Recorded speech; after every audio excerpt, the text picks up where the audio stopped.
The 5 years and FTO में होने के बाद भी आप लोगों को क्या इंस्टेंट फंडिंग लेना वर्थ इट होगा? क्योंकि मैंने इसे 1 साल से पूरा यूज़ किया है। मैं आप लोगों को बताऊंगा सब कुछ कि कैसा क्या इसका रिव्यू है और सब चीज़ें।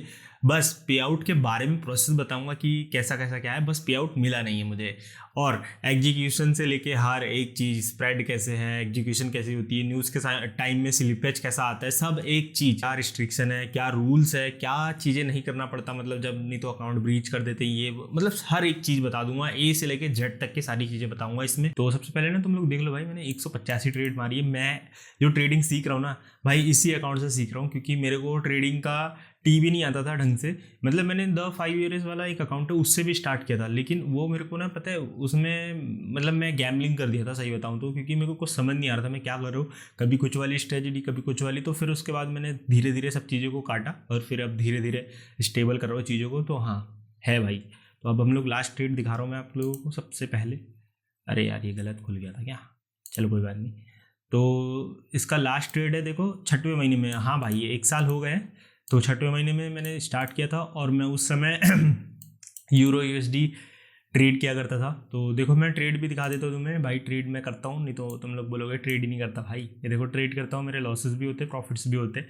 मतलब ये तो चलता रहता है, ये कोई दिक्कत वाली बात नहीं है। मतलब ये तो सबसे पहले हम लोग बात करते हैं एग्जीक्यूशन की, कि एग्जीक्यूशन कैसी है। तो देखो एग्जीक्यूशन भाई बहुत मस्त है। मतलब ऐसे कुछ डिले विले नहीं जाता है, मस्त हो जाता है। सर्वर वर्वर के कोई इशू नहीं है। बस कभी कभी ये होता है कि जब मेरा नेट स्लो होता है तो ये स्लो हो जाती है और फिर सही से काम नहीं करती। लेकिन बाकी समय में देखूँ तो मैं भाई अच्छे से काम करती है, क्योंकि इंस्टेंट फंडिंग इसी के लिए फेमस है, क्योंकि ना ये इंस्टेंट फंडिंग अकाउंट देती है इसी के लिए। तो देखो इसमें ना मुझे बस ये एक ही चीज़ मुझे बहुत ज़्यादा दिक्कत देती है। ओके तो ये वाला, ये इसमें हाई फ्रिक्वेंसी ट्रेडिंग ये लोग अलाउ नहीं करते, जिसमें कि भाई ये 60 मिनट्स तक के ट्रेड्स को होल्ड रखने बोलते हैं, जो कि मेरे लिए सही नहीं है, क्योंकि मेरे को ना क्विक निकलना होता है एकदम। झट से गए झट से वापस आ गए। तो ये लोग उतना अलाउ नहीं करते उसको। और इसमें ना पता है लॉट साइज रिस्ट्रिक्शन भी है। अकाउंट है तो देखो ये इसमें ना 25,000 का अकाउंट है मेरे पास। तो मैं इंडिसीज में सिर्फ पाँच लॉट्स खोल सकता हूँ, हो गया, उसके ऊपर मैं जा नहीं सकता।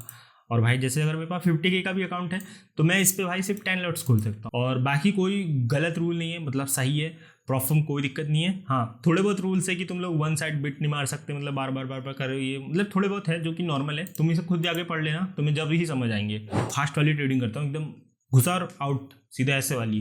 लेकिन मेरे को इस रूल की वजह से मेरे को रुकना पड़ता है 2-3 मिनट तक के मैं होल्ड करता हूँ। नहीं तो मैं तुम्हें दिखाता हूँ एक चीज़, देखो मेरा होल्डिंग टाइम भी कितना कम है, देखो ये 2 मिनट बस। और ये लॉसेस में भी देखो, मतलब ये मैंने नहीं काटा है, खुद ही कट जाती है पोजीशन, मैं कुछ नहीं करता हूँ इसमें।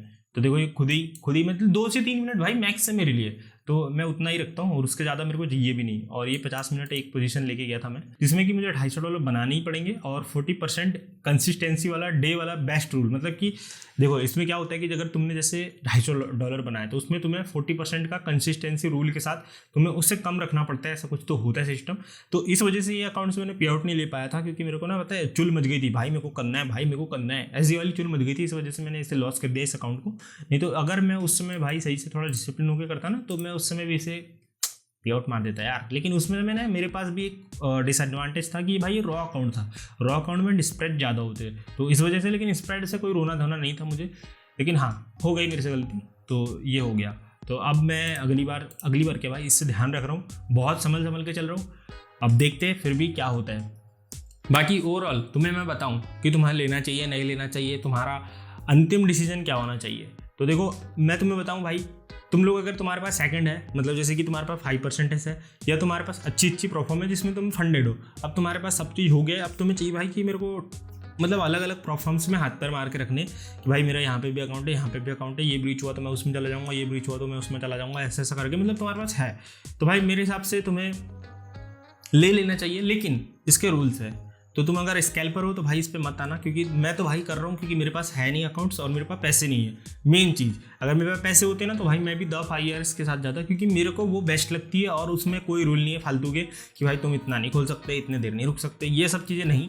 तो इस वजह से, नहीं तो भाई ये भी अच्छी है, इसमें सिर्फ ये कि तुम लोग इतने लॉट्स नहीं खोल सकते, ये वाला बंद हो जाए। और उसके बाद और तुम्हारा कि भाई 1 मिनट तक के तुम्हें होल्ड ही करना पड़ेगा, तो ये वाला, क्योंकि मेरे ना प्रॉफिट्स आ जाते हैं यार उतने देर में। तो मेरे को लगता है कि मैं क्लोज कर दूं, लेकिन मैं क्लोज नहीं कर सकता क्योंकि ये रूल मेरे पे है। हाँ लेकिन इससे एक मेरे को एडवांटेज मिला है कि भाई हाँ मुझे अच्छा भी है कि मेरे को इतने देर खुला रखना ही पड़ेगा पोजीशन को, नहीं तो मैं कुछ नहीं कर सकता। तो हाँ है, ऐसा है। और बाकी देखो ये प्रोफॉर्म अच्छी है, अगर तुम्हें लेना है तो तुम्हारा निर्णय बोलूँगा, मैं कुछ नहीं बोलूँगा इस पर। तुम इसके रूल्स पढ़ो, तुम्हारे लिए फिट इन होती है जब ही लेना, नहीं तो मत लेना। क्योंकि भाई इसमें मेरे पास तो कोई ऑप्शन नहीं था, इसीलिए मैंने इसे, मुझे प्रमोशन के तरीके से मिला था, मैंने तुम्हें बता दिया है। तो बाकी बस इस वीडियो में इतना ही। अगर तुम्हें ये वीडियो पसंद आया तो लाइक करो, सब्सक्राइब करो और शेयर करो इस वीडियो को। और मैं तुम्हें मिलता हूँ नेक्स्ट नए वाले वीडियो में, जब तक के लिए पीस।